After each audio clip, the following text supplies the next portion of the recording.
Fabled hunters and friends on our hike. 20 minutes in, and we haven't even started yet. We just came from all the way down there, down up many inclines and hills, and here we are at the Queenstown Hill Walkway. The walk is 1.5 to 2.5 hours return. And we begin!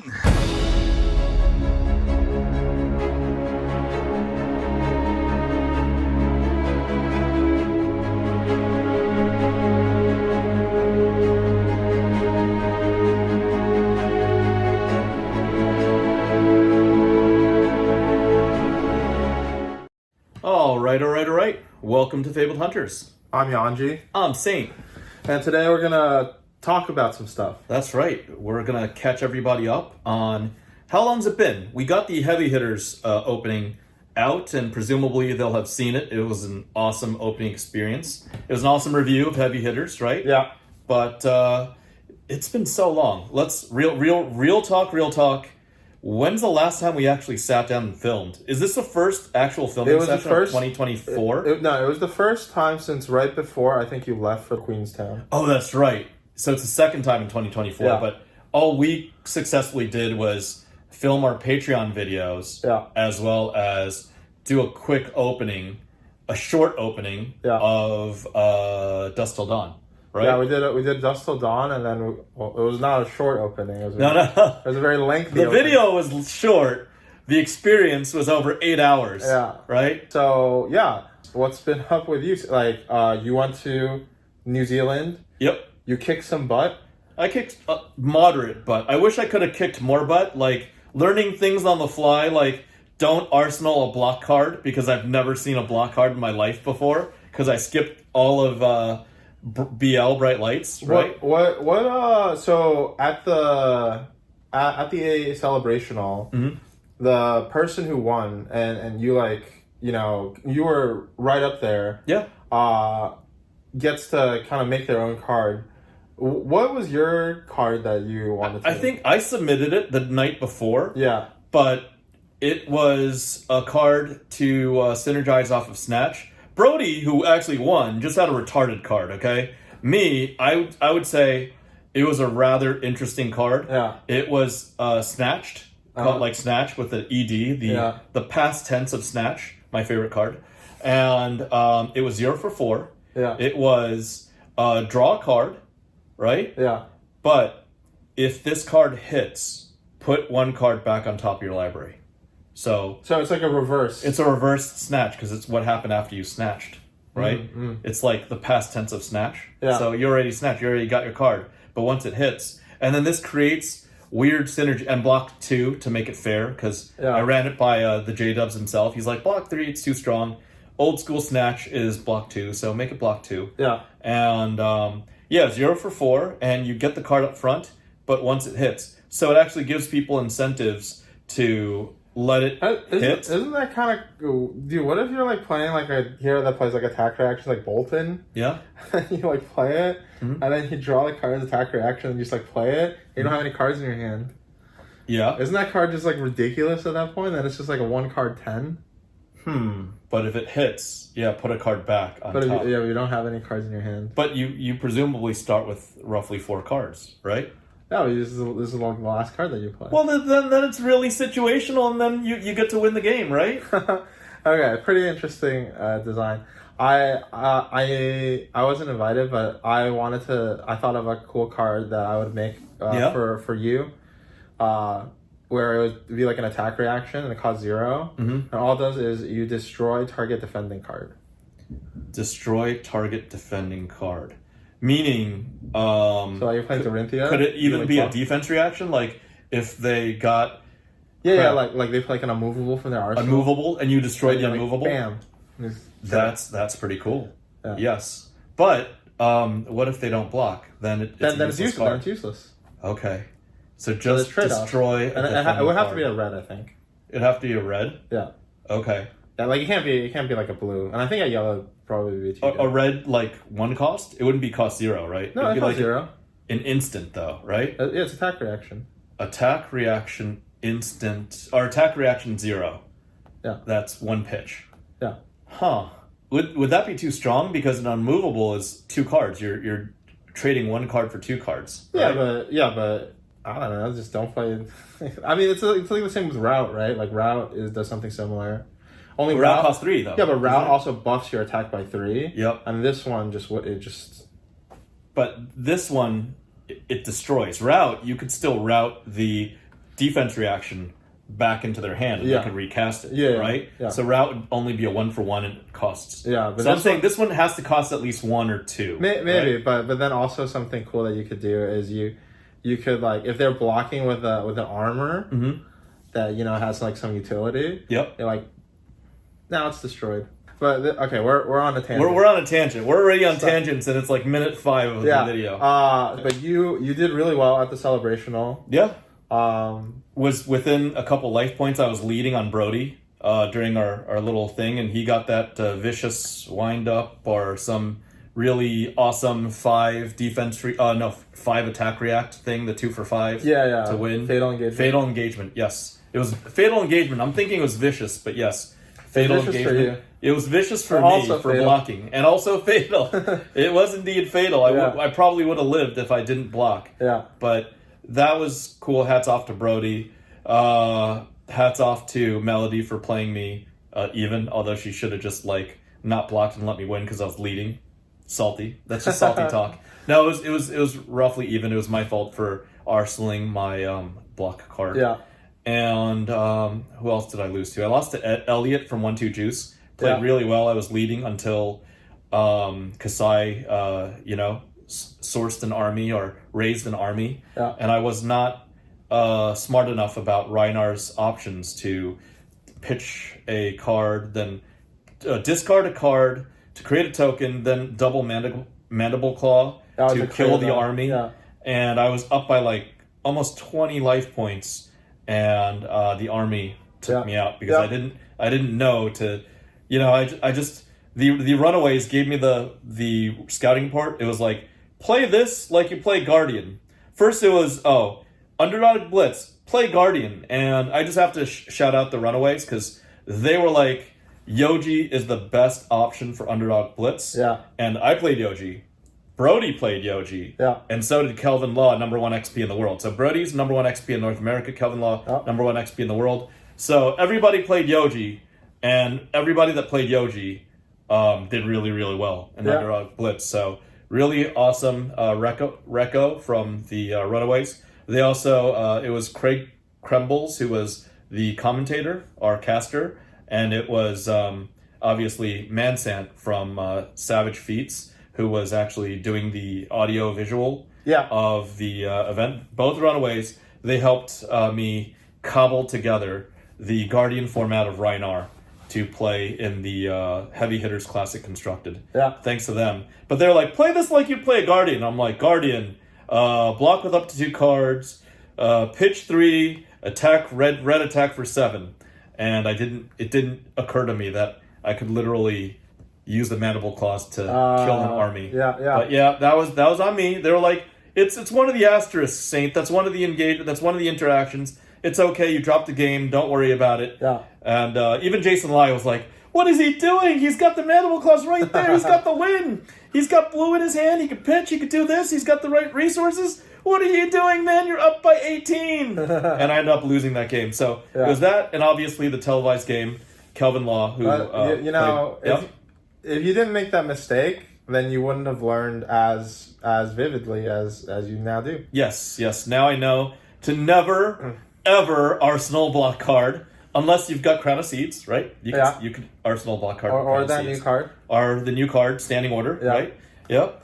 And I will never ever make that mistake again. Yeah. Making that mistake on televised, YouTube in front of apparently there's like over 10,000 views. So embarrassing, slightly embarrassing. Yeah. People in the comments were like, somebody never played Bright Lights.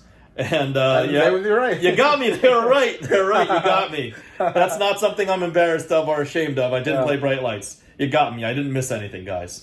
So, the Queenstown Celebrational was really great. It was the first, the Ravenous Rabble event was there. It was my first day too. I think I went the deepest of anybody attending from North America. Yeah, I believe so. So, yeah, I made number 43 day 2, and that was pretty cool. I was one win away from making it in the money. I still want to do that, but it's baby steps. I'd like to, go represent Runaways and cash one day. We'll make it happen. Yeah, we'll get a cash. That'll be a FaBled Hunter's goal. So, yeah. And what else? It was just a great time. Indoor skydiving was great. Bungee jumping, you guys should see the last episode or a couple episodes ago where, I literally was scared shitless and went unconscious for the second part of the bungee jump after the rope, went down. Sometime between jumping and the recoil of the rope, I was just not conscious. And it was dangerous and hazardous to my health, but I did it for you guys, for the viewers. So yeah, that was a lot of fun. Queenstown was a lot of fun. But you've got some Runaways updates on the recent calling as well, where you played some heavy hitters as well, right? Yeah, so calling Hartford just happened. At this point, it will have been 2 weeks ago, I think, from when you guys are seeing it. Mm-hmm. And I think our team as a whole did really well. Myself and Cody Williams made it to top 8. And you were going into top 8-0, right? So I went 8-0 on day 1. Day 1, yeah. And then I went 5-1 on day 2 Swiss. Yeah, that's pretty sick. good. Pretty good. You were first seed, right? Yeah, like hands down first seed by not a mile, but like ahead. You were ahead. Yeah. Visibly ahead. Yeah. I felt really good about the format. I just felt like I understood it, even from the very beginning. Shout out to, honestly, I think it's one of our patrons who was kind of complaining. They had like valid concerns. Okay. About celebrational players getting access to the set. So I hunkered down. I did my I don't know, it was like 2 hours or 3 hours long set review for the set where I just broke down my opinions on all the cards for limited for everybody who was going to go to the calling. And I think that actually helped me a lot because I had to just look at all the cards and evaluate all of them at the very beginning. And the rest of our team, everybody put in a lot of work for draft, and we got a lot of people who were in the running deep in the tournament. We got 2 in the top 8, multiple people, top 16, top 32. For sure. Naib, narrowly missed top 8, losing to Cody Williams. I think it was the penultimate round or the ultimate round. What was it called? Runaways Friendly Fire? Yeah, right? Yeah, team kill. But Naib decided he didn't have enough, got on a plane, flew to the UK, and then made top 8 in that calling, so... That calling's still going on right as of the filming of this video. Right? I think it probably should have concluded by now. Okay. But incredible run by Naib. Yep. So we have some prizes that we're gonna open on a future episode. We do. It's okay. We don't need to hide it. We've got the spoils of the calling Hartford. Yeah, and I think that this is gonna be the first time, Saint. Yep. That the addition of new legendaries into the gold foil pool probably makes the pool better in a while. That's a good point. Yeah. Yep. If you get a gold foil Apex Bonebreaker. Okay. That's Well, you can't get the Balance of Justice, right? You can't get Balance of Justice. You can get the Shield, though. The Shield seems pretty good. You can get the Shield. You can get the Grains. I think Grains is honestly pretty interesting. Okay. And then you could also get the the gauntlets. I think the gloves also. The gauntlets. Yep. Not too bad. So I think it'll be interesting to see what happens with gold foils moving forward. Okay. And I'm excited. I couldn't close it out. I'm gonna be salty. I think what happened, man? You were first seed and you were the only victor, dude. We didn't talk about this before. I'm just curious. I'm putting him on the spot because we're just filming. Victor? I thought you were the only victor. There's 3.5 Guardian drafters. Really? I think Tarek, who's passing to me, he passes me a Trounce. Okay. Pack 1, pick 2. And I'm like, okay, fine.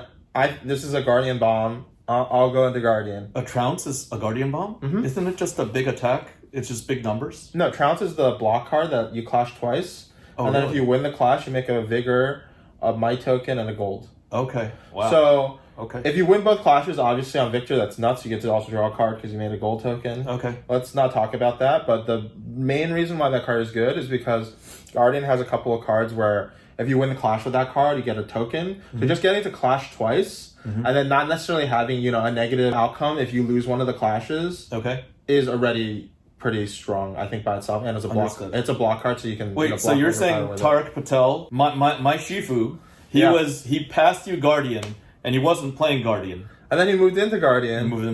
Okay. And then I'm cutting Guardian, and then downstream I'm passing to Cody, who's passing to Michael Hamilton, and then Michael Hamilton goes Guardian. Okay. And then apparently the person who's passing to Tarek started off drafting Guardian. Wait, so what do you mean? You're sandwiched by 3 Guardians? So no wonder 8th seed played KO and just wrecked everybody, right? Yeah, I mean, okay, like I'm gonna be salty about it, but you know, it was like one of the first tournaments.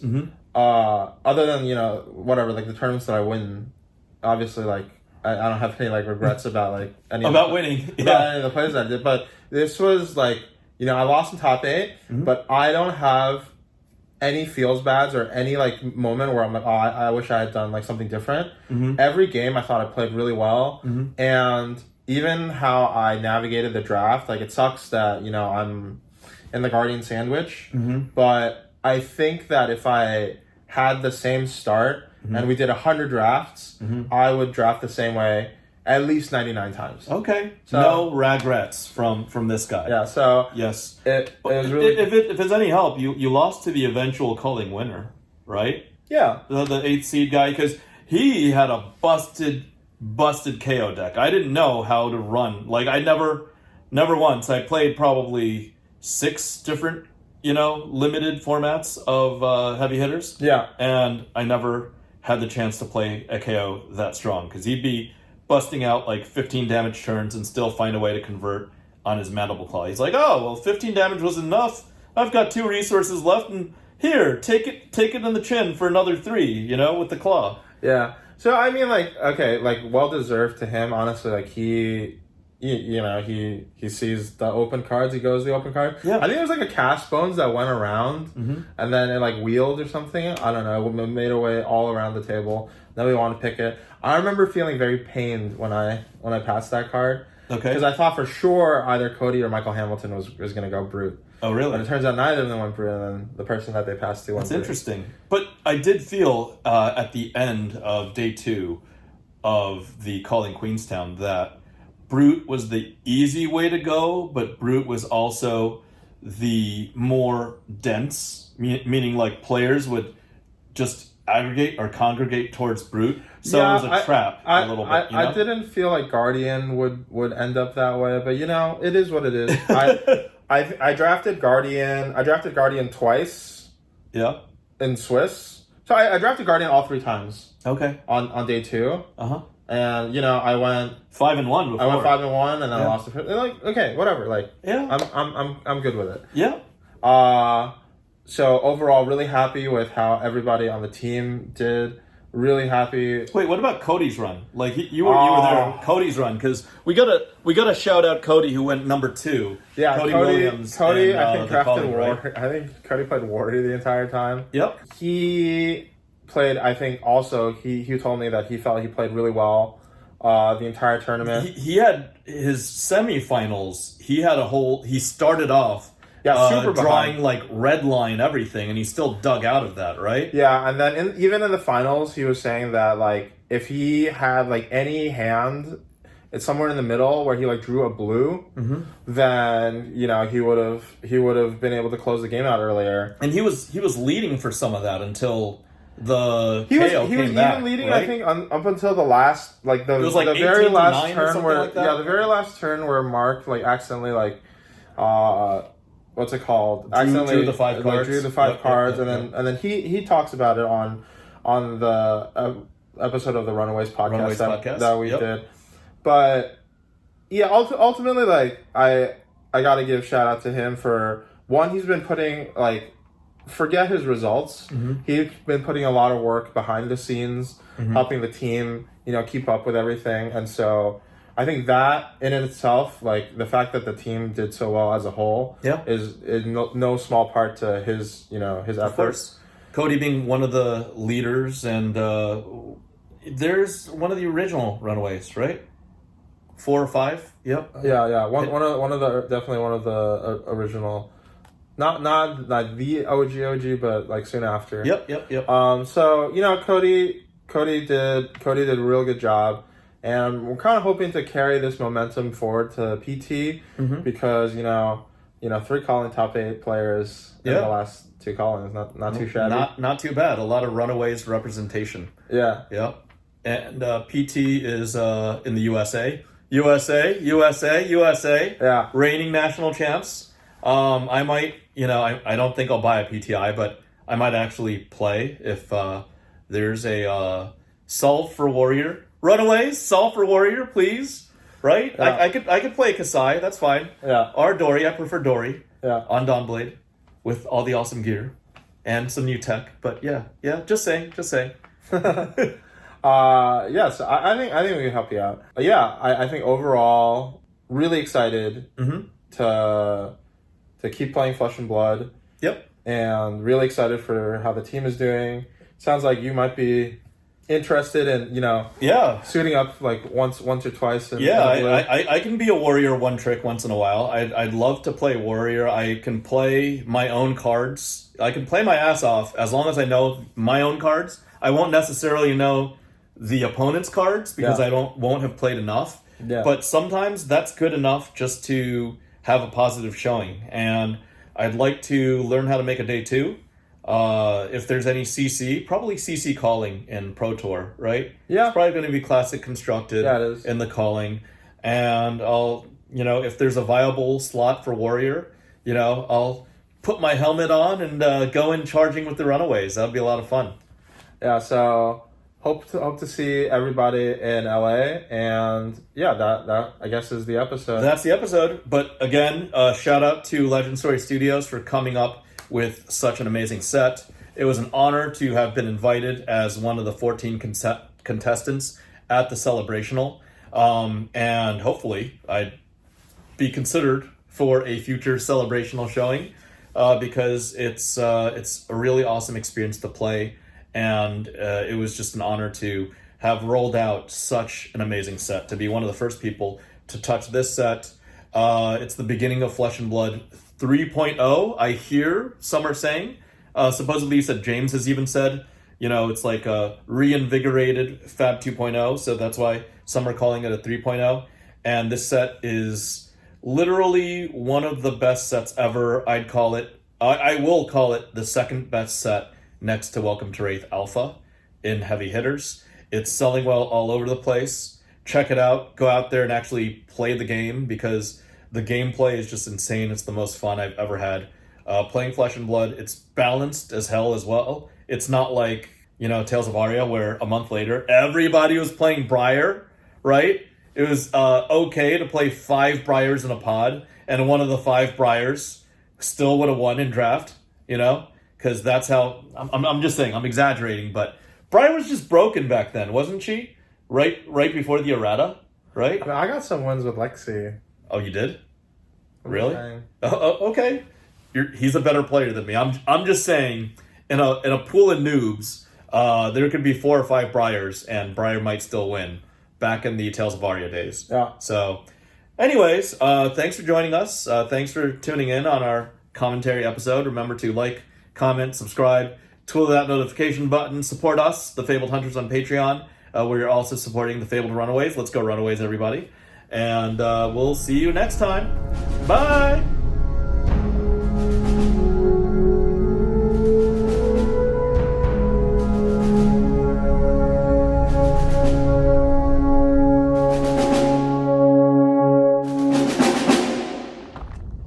Oh, that is crazy. Little shrines all over the place. I think they're memorializing something or somebody or some people. Play Flesh and Blood. See the world.